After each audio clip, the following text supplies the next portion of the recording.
Bonjour à tous, voilà une nouvelle petite vidéo pour le CSC à la maison sur le thème d'Halloween. Je m'appelle Orlane et je vais vous lire deux petites histoires sur un petit monstre, les Monsieur Madame Fête Halloween et le second Cornebidouille. C'est parti!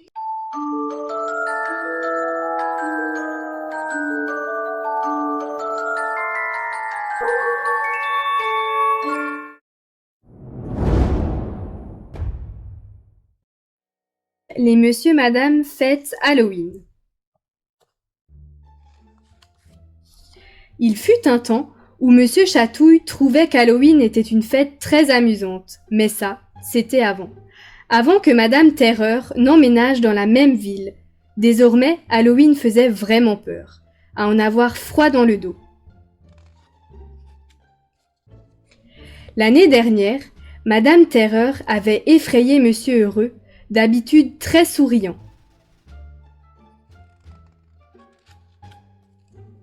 Elle avait fait sursauter Madame Risette au point de lui en décrocher ses jolies barrettes.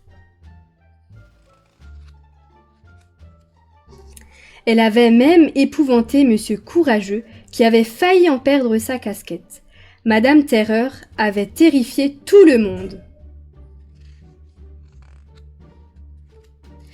Cette année, ça ne se passera pas comme ça, pensa Monsieur Chatouille en ricanant. Hi hi hi hi hi. Madame Terreur, elle, était toujours très excitée à l'approche d'Halloween. Tout était prêt. Lorsqu'elle quitta sa maison pour aller faire des farces, elle ne put s'empêcher de sourire. Qu'est-ce qu'elle allait s'amuser?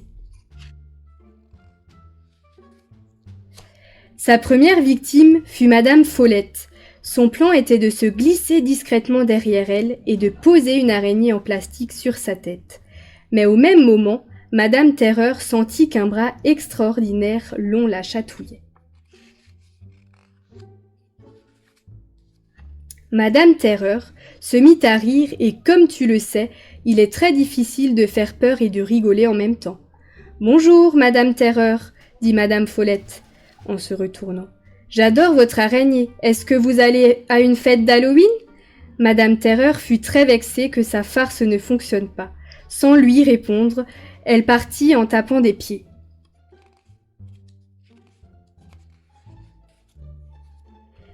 Elle avait encore bien d'autres tours dans son sac. Sa prochaine farce consistait à se peindre le corps avec une peinture phosphorescente et se balancer au bout d'une corde depuis la branche d'un arbre. Mais alors qu'elle attendait que Monsieur Malchance passe dans les parages, un bras extraordinaire long se faufila à travers les feuilles et se mit à la chatouiller.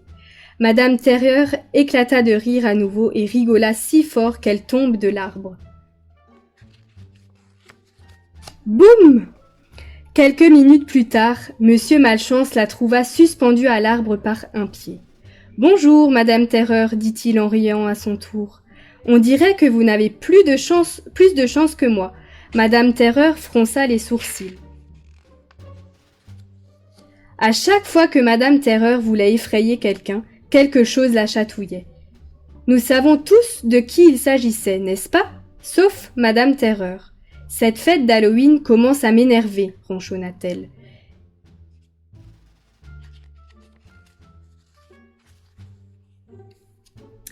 Elle avait prévu de couvrir Madame Proprette de pâte verte et visqueuse, mais elle rigola tellement fort qu'elle renversa tout sur elle. Elle voulut aussi surprendre Monsieur Silence en faisant claquer 2 couvercles de poubelle dans son dos, mais elle rigola si fort qu'elle tomba dans l'une des poubelles et y resta coincée.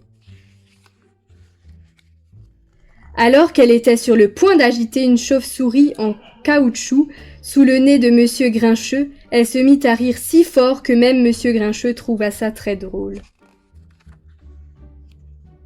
En rentrant chez elle, Madame Terreur rencontra Monsieur Chatouille. « Avez-vous passé une belle fête d'Halloween » demanda-t-il. « Pas terrible. Pas de bonbons, que des farces ratées et... »« Trop de chatouilles » suggéra Monsieur Chatouille en pleurant de rire.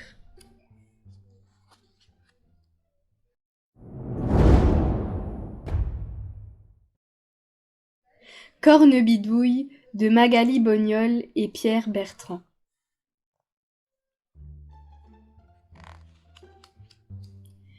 Quand il était petit, Pierre ne voulait pas manger sa soupe et ça faisait des tas d'histoires. Ça faisait des histoires avec sa mère. « Pierre, mange ta soupe !»« Non, je veux pas !» Ça fait des histoires avec son grand-père. « Pierre, mange ta soupe !»« Non, je veux pas !» Ça fait des histoires avec sa grand-mère. « Pierre, mange ta soupe !»« Non, je veux pas !» Ça fait des histoires avec son père. « Pierre, mange ta soupe !»« Non, je veux pas !» Mais avec son père, ça faisait des histoires encore pires qu'avec le reste de la famille. Et tu sais ce qui arrive aux petits garçons qui ne veulent pas manger leur soupe ? Non, je sais pas. Eh bien, à minuit, la sorcière Cornebidouille vient les voir dans leur chambre et elle fait tellement peur que le lendemain. Non seulement ils mangent leur soupe, mais ils avalent la soupière avec. M'en fiche, j'y crois pas aux sorcières. Alors là, en général, Pierre se trouvait au lit, l'estomac vide. Mais une nuit, il se passa quelque chose de bizarre. Oui, vraiment bizarre. Dans la chambre de Pierre, la porte de l'armoire s'entr'ouvrit avec un grincement terrible. Pierre alluma sa lampe de chevet. Elle était laide. Elle ne sentait pas bon. Elle avait du poil au menton. Cornebidouille était son nom. Alors, comme ça, petit morveux, on ne veut pas manger sa soupe ? Non, je veux pas. Et tu sais ce que je leur fais, moi ? Aux loustiques de ton genre ? Ouais, papa me l'a dit tout à l'heure, mais je m'en fiche, j'ai même pas peur. Et puis vous sentez pas bon. Comment ? Vous avez un gros bidon. Comment ? Et le nez en tire-bouchon. Comment ? Cornebidouille était furieuse. Elle a tiré la couverture, elle l'a mangée et elle s'est mise à grandir. Sa tête touchait le plafond de la chambre. Et maintenant, moustique à lunettes, est-ce que je te fais peur ? Non. Mais vous sentez le gruyère. Comment ? Et le vieux camembert. Comment ? Les chaussettes de mon père. Comment ? Cornebidouille est devenue verte de colère. Elle a continué de grandir et elle a crevé le plafond de la chambre.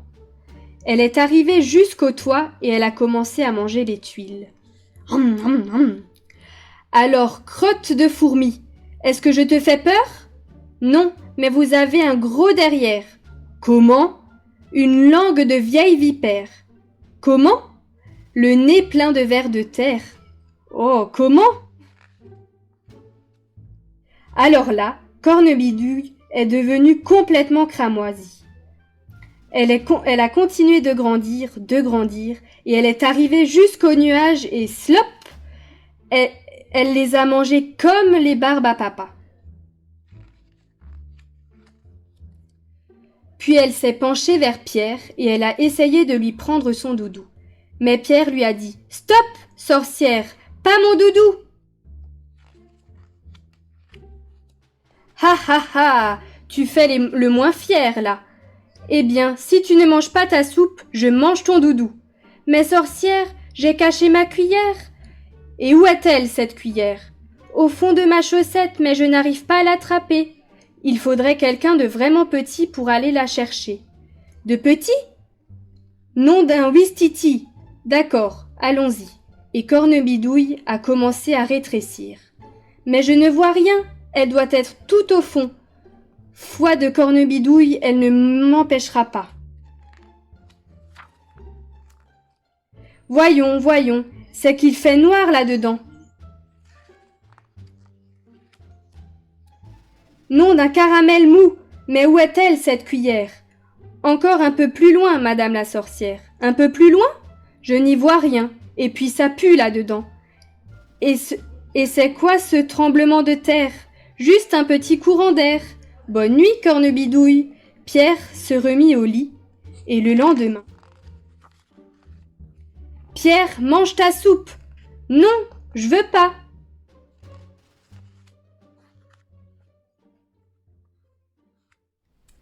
Merci à tous pour votre écoute. J'espère que ces 2 petits livres vous ont plu. Et n'hésitez pas de partager et liker la vidéo. Et n'oubliez pas, on se retrouve samedi 30 octobre pour la nuit de tous les mystères vers 15h, qui est une après-midi 100% virtuelle et bien sûr pour frissonner en famille. Voilà, merci beaucoup et au revoir!